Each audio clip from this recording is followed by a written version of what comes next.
Stop looking for free shit. Okay? I got 6 degrees. I'm a real doctor, not the fake ones on YouTube. You understand? Real credentials, real school psychologist.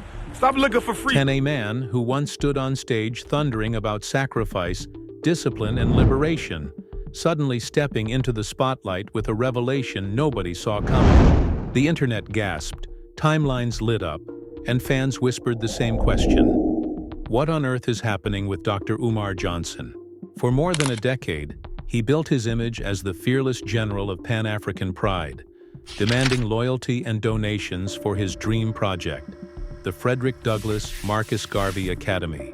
He told people it was sacred, untouchable, a cornerstone of the movement. And yet now, whispers are spreading that the unshakable King Kong of consciousness has flipped the script.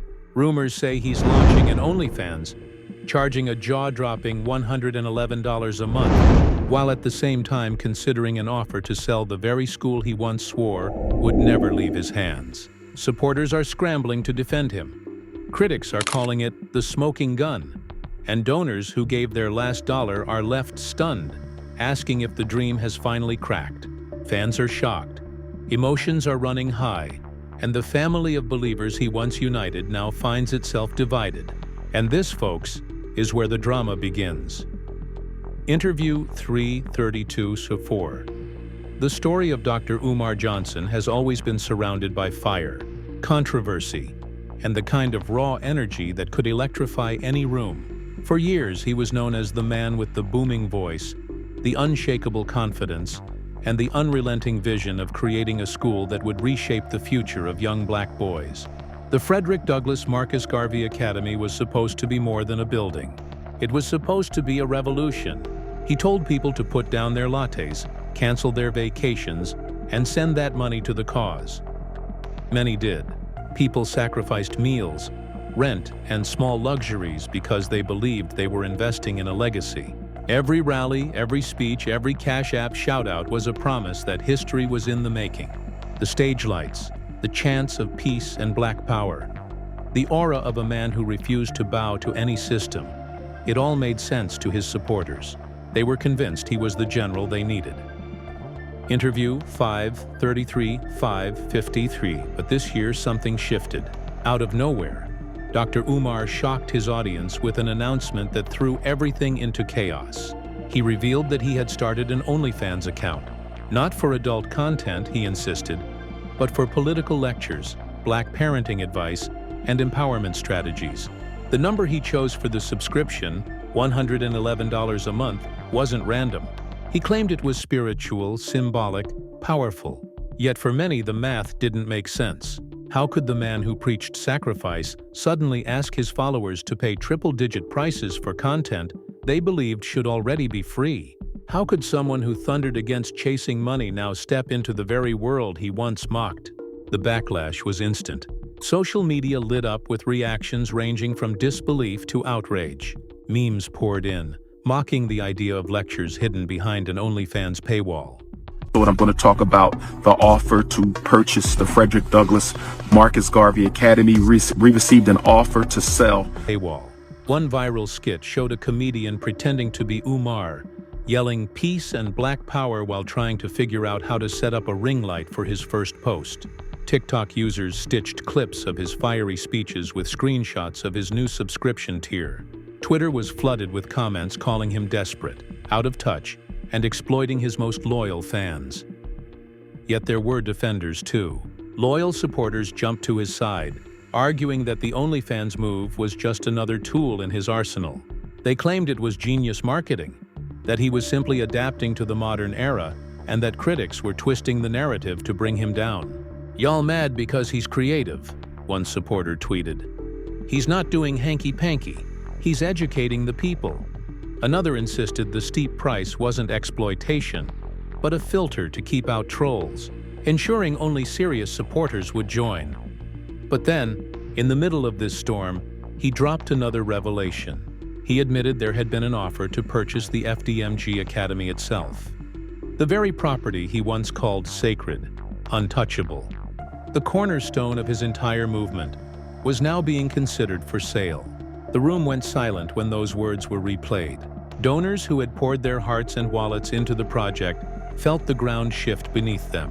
How could the school, the very dream that united thousands, suddenly be on the auction block?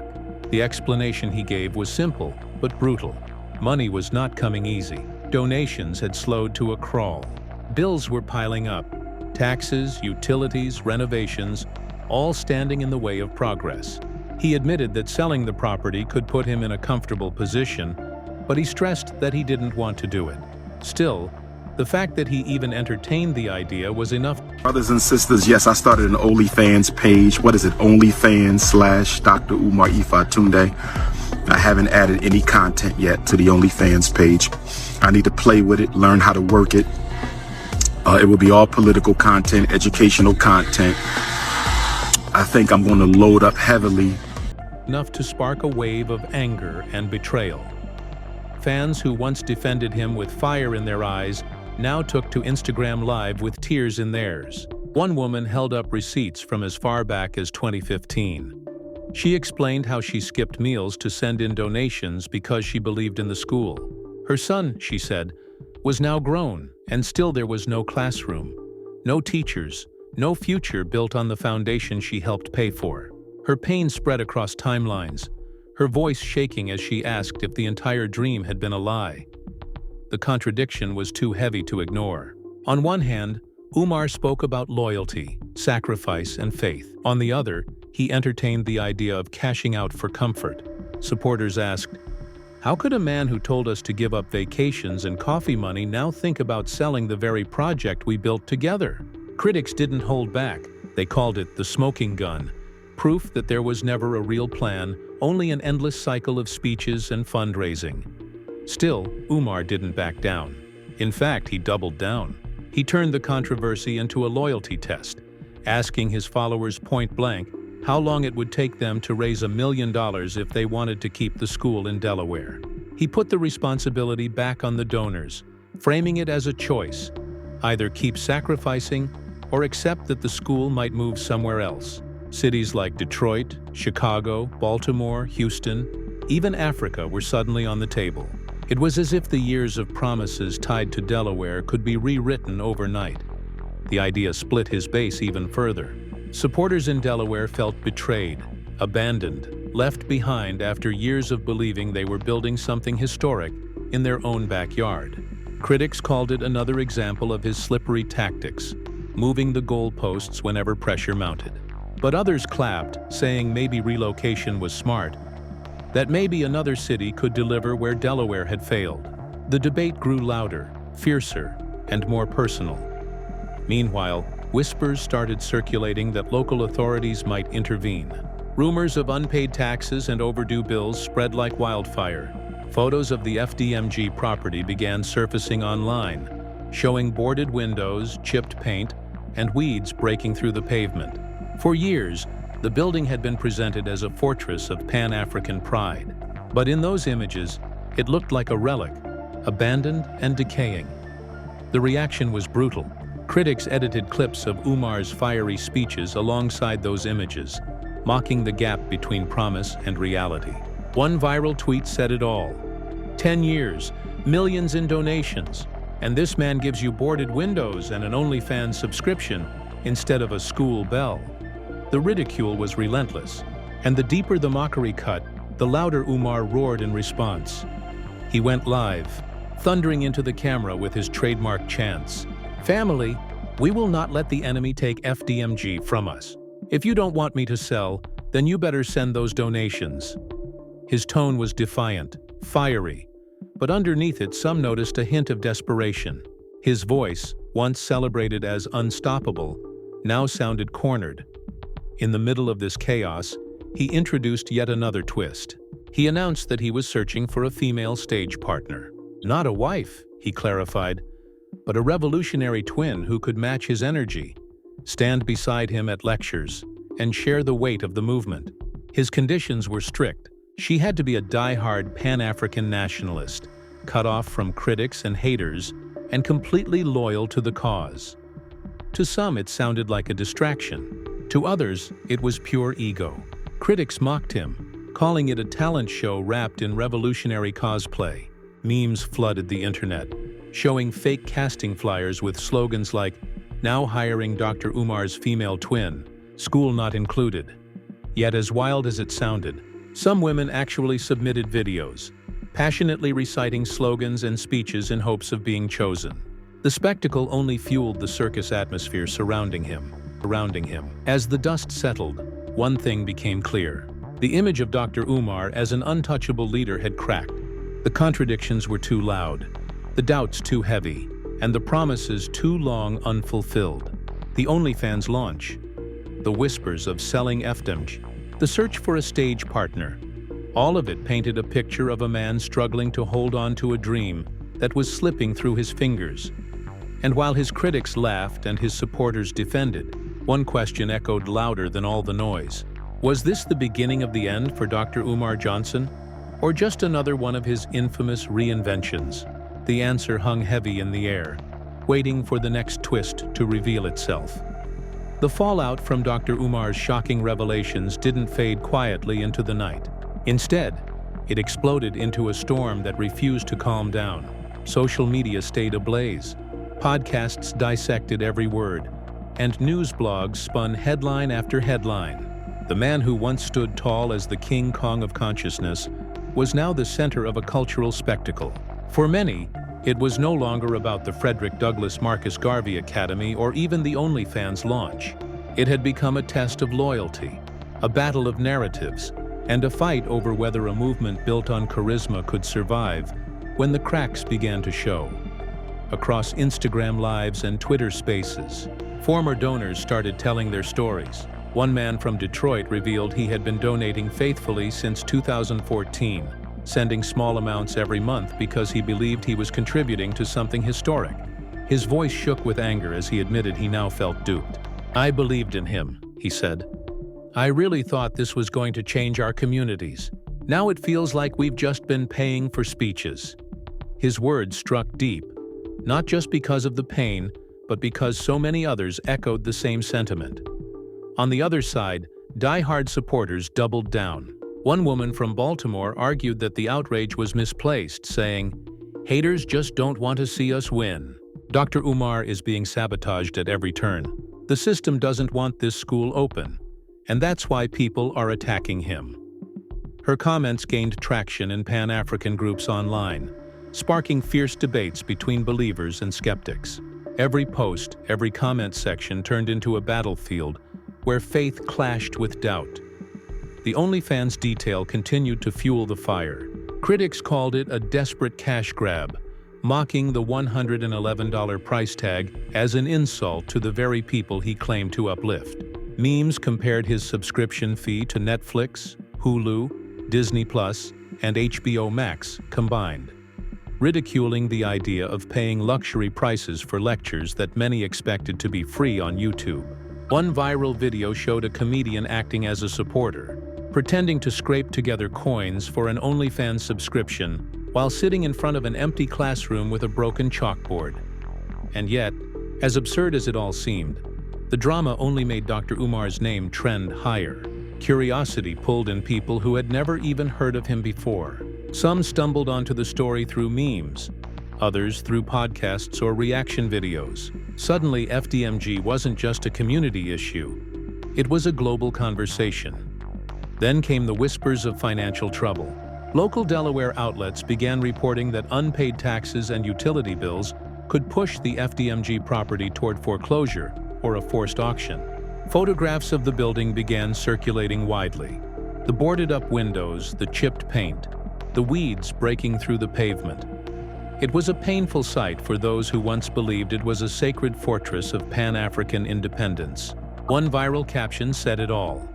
"This doesn't look like liberation. This looks like abandonment."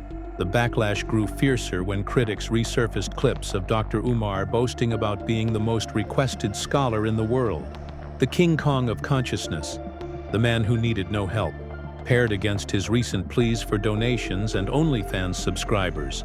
The old bravado looked hollow. The same booming speeches that once inspired now sounded like echoes of broken promises. And yet, Dr. Umar remained defiant. On his live streams, he shouted down the critics, calling them saboteurs, trolls, and agents of chaos. He praised donors from Africa, shouting out supporters from Ghana, Nigeria, and Kenya, who still sent small contributions, framing their loyalty as proof the movement was alive. He roared, "Family, the FDMG school will never be destroyed because it's not just a building, it's a vision." His words carried the same fire as always, but the cracks in his empire were impossible to hide. To make things even more bizarre, he pushed forward with his search for a female stage partner. Videos began circulating of women submitting audition tapes, passionately declaring their commitment to Pan-Africanism and their loyalty to the movement. But while some took it seriously, the internet turned it into comedy gold. TikTok creators stitched these audition clips into parodies, adding laugh tracks, or pretending to be candidates with over-the-top slogans. One viral meme showed him holding a rose like he was the host of a Pan-African version of The Bachelor, with the caption, "School not included." The more the ridicule spread, the more divided his supporters became. Some insisted the world was laughing because it feared his power. Others admitted quietly that the whole thing was starting to look like a circus. Donors who once defended him with their last breath began to waver. Screenshots of donation receipts flooded timelines, accompanied by angry captions demanding transparency. "We don't need more speeches," one viral post read. "We need classrooms." For some, the pain wasn't just financial, it was personal. They felt betrayed by themselves for believing in him for so long. But Umar wasn't finished. In one fiery live stream, he turned the tables again. He declared, "If you don't want me to sell FDMG, then you must prove it. The donations must come faster. The sacrifices must be greater. We are fighting for liberation, and liberation is not free." He flipped the crisis into yet another loyalty test, daring his followers to rise up and meet the challenge. But instead of inspiring confidence, it deepened the divide. As the drama unfolded, one thing became clear. This wasn't just a scandal about a school or an OnlyFans page. It had become a cultural reckoning, forcing people to ask how far charisma can carry a leader when the promises remain unfulfilled. Critics circled like vultures, supporters dug in like soldiers, and the world watched as the saga grew stranger with each passing day. The tension around Dr. Umar Johnson's saga didn't just simmer, it boiled over into something that felt like a full-blown soap opera playing out in real time. Every live stream he hosted became an event, every phrase dissected, every dollar donation scrutinized. The man who once commanded stages with unshakable certainty now looked like he was juggling fire, trying to hold on to both his movement and his pride, while the world watched with bated breath. Supporters who had followed him for years were at a crossroads. On one hand, they remembered the speeches that made them cry, the chants of peace and black power that gave them goosebumps, the belief that FDMG was more than a building. It was a revolution in brick and mortar. On the other hand, the reality staring them in the face was undeniable. A crumbling property in Delaware, whispers of foreclosure, and a new OnlyFans hustle that seemed out of step with everything he had preached before. The contradictions piled higher. Critics compiled montages showing Umar from years past, declaring that FDMG was untouchable, sacred, never to be sold. Cut against his new confession about receiving an offer and considering relocation, the videos went viral, painting him as a man caught in his own words. Hashtags like "school not included" and 11 years no students trended across platforms. The ridicule was relentless, and yet every clip, every meme, every tweet kept his name alive in the public eye. Then came another twist. Rumors spread that a local developer had approached with a serious check, enough to wipe out debts and give Umar the comfortable position he had casually mentioned. While he never confirmed the details, the very idea of a buyer circling FDMG added gasoline to the fire. Podcasts debated whether he would take the deal, calling it the ultimate betrayal if he did. "If he sells now," one commentator said, "that means every dollar, every sacrifice, every promise was for nothing."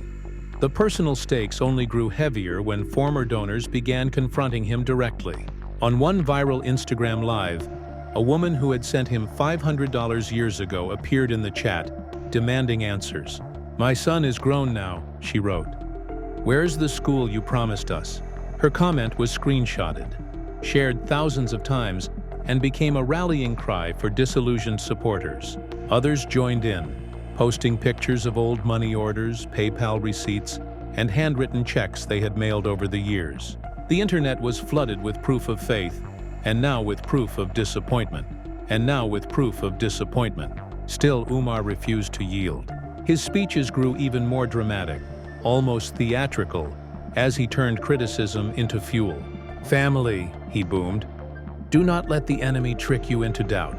FDMG is our fortress. We may stumble, but we will never fall. Only cowards quit when the road gets hard." His words echoed with defiance, but to many ears, they sounded like a man on the edge, clinging to slogans instead of solutions. The OnlyFans launch remained a point of fascination. Critics mocked him daily, but his defenders insisted it was a smart pivot. In Pan-African Facebook groups, supporters argued that OnlyFans was just a platform like any other, that if he wanted to use it for educational content, there was nothing wrong with that. Yet the price tag of $111 became impossible to defend. Screenshots comparing it to streaming services flooded the web. With captions like "Netflix gives you 1,000 shows, Umar gives you one broken school." Meanwhile, the search for a female stage partner spiraled into its own subplot. More audition clips surfaced online, some earnest, some over the top. One woman passionately declared she was ready to stand shoulder to shoulder with the King Kong of consciousness. Another recited revolutionary slogans with tears in her eyes. But for every sincere attempt, there were 10 parodies, mocking the entire process. Comedians dressed in dashikis pretended to audition, joking about bringing snacks to the stage or teaching fake Pan-African dance moves. These skits went viral, turning what was meant to be a call for unity into a running joke across social media. The contradictions of Umar's image grew louder.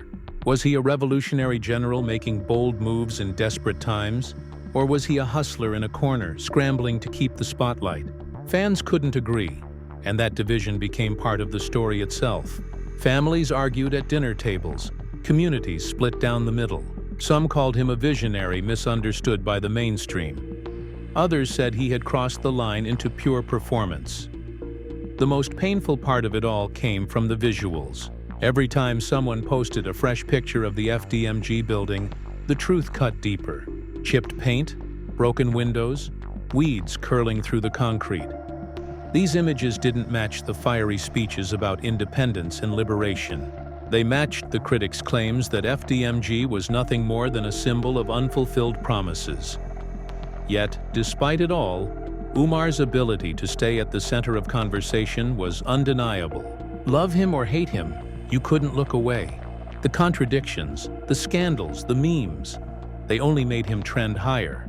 He became both a punchline and a headline, both a visionary to some and a cautionary tale to others.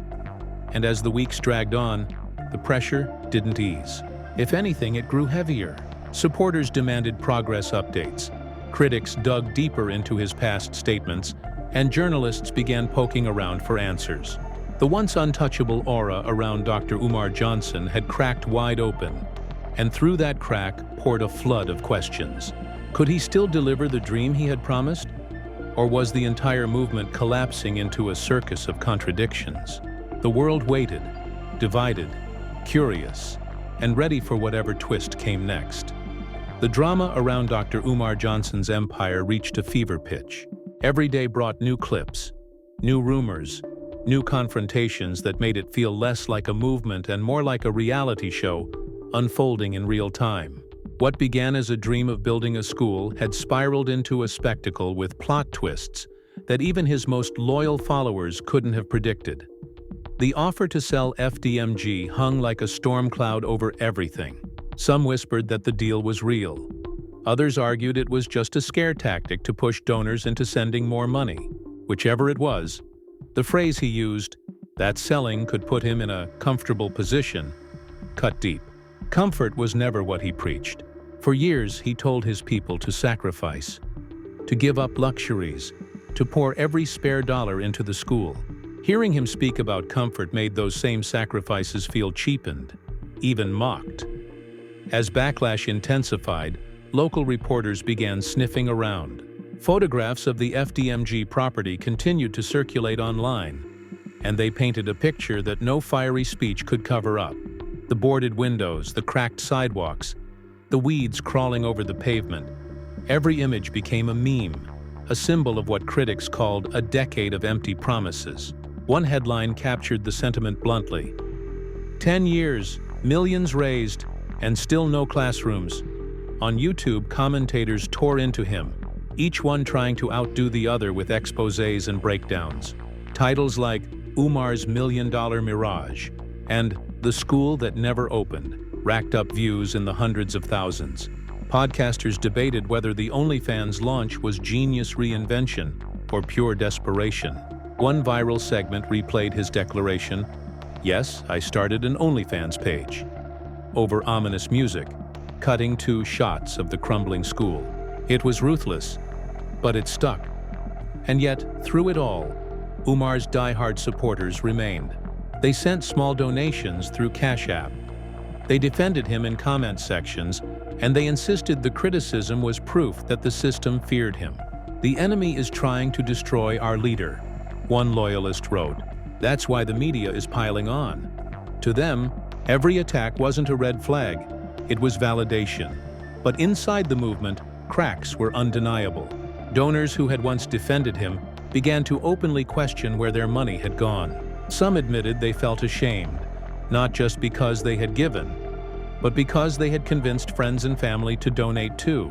One woman went live in tears, saying, "I told my sister to believe in this, to give what she could.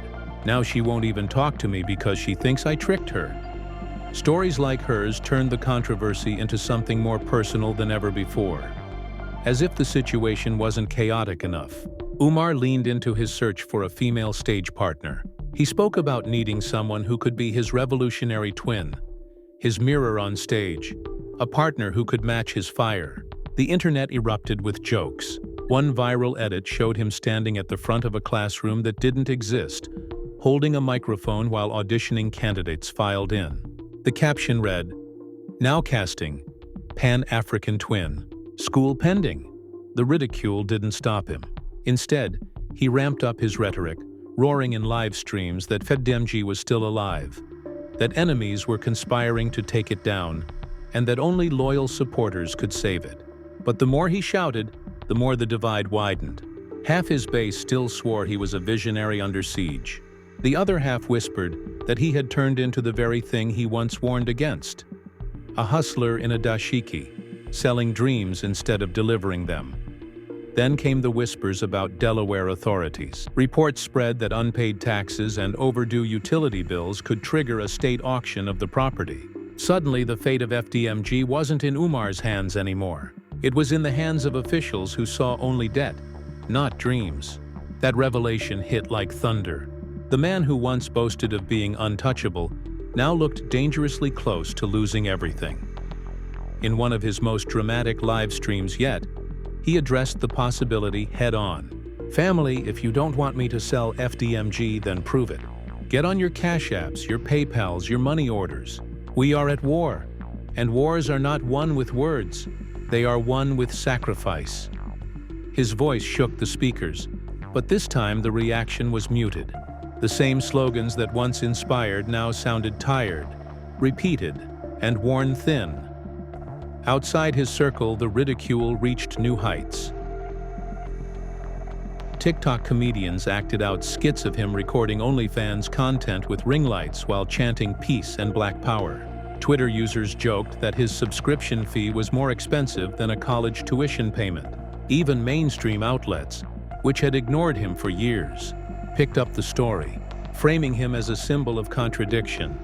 The man who promised a school launched an OnlyFans instead, and now faced losing it all. By this point, the story was no longer just about FDMG. It was about credibility, leadership, and the blurry line between vision and illusion. Could charisma alone sustain a movement for over a decade without results? Could speeches replace classrooms, or faith replace accountability? These were the questions swirling around every timeline, every podcast, every debate. And yet, despite everything, Dr. Umar remained unshaken in his own mind. In his closing words on one heated stream, he looked straight into the camera and declared, "The FDMG school will live. I don't care what the haters say. I don't care what the media says. I am the Prince of Pan-Africanism, the King Kong of consciousness, and no enemy will stop me." The words were bold, fiery, unforgettable. But for many listening, they no longer felt like prophecy. They felt like the last roar of a man fighting to keep his empire from crumbling before the world's eyes. And so here we are, standing at the end of one of the wildest sagas the internet has seen in a long time.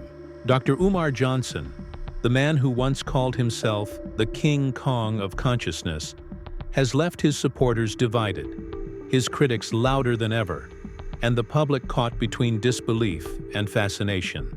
From the shocking launch of an OnlyFans page priced at $111 a month, to the whispers of selling the very school that was supposed to be sacred, the story has been nothing short of explosive. Emotions have run high, donors have spoken out, and the debate over whether this is visionary reinvention or pure desperation shows no sign of slowing down. But the real question now falls to you. What do you think this all means? Is Dr. Umar on the verge of pulling off another reinvention that will silence his critics? Or has the mask finally slipped, exposing a dream that was never meant to be fulfilled? Are we witnessing the evolution of a movement, or the unraveling of one of the most controversial figures in modern Black activism? Drop your thoughts below, because this conversation is far from over. Don't just watch the drama, be part of it. Smash that like button if you found yourself shocked at any of these twists. Hit subscribe so you never miss the next chapter of stories shaking the culture. And most importantly, share this video with your friends and family, because the more voices we bring into this conversation, the bigger the impact it makes. We'll be watching the next moves closely, and you can bet there will be more drama, more revelations, and more questions. Until then, stay tuned, and let's hear what you have to say in the comments right now.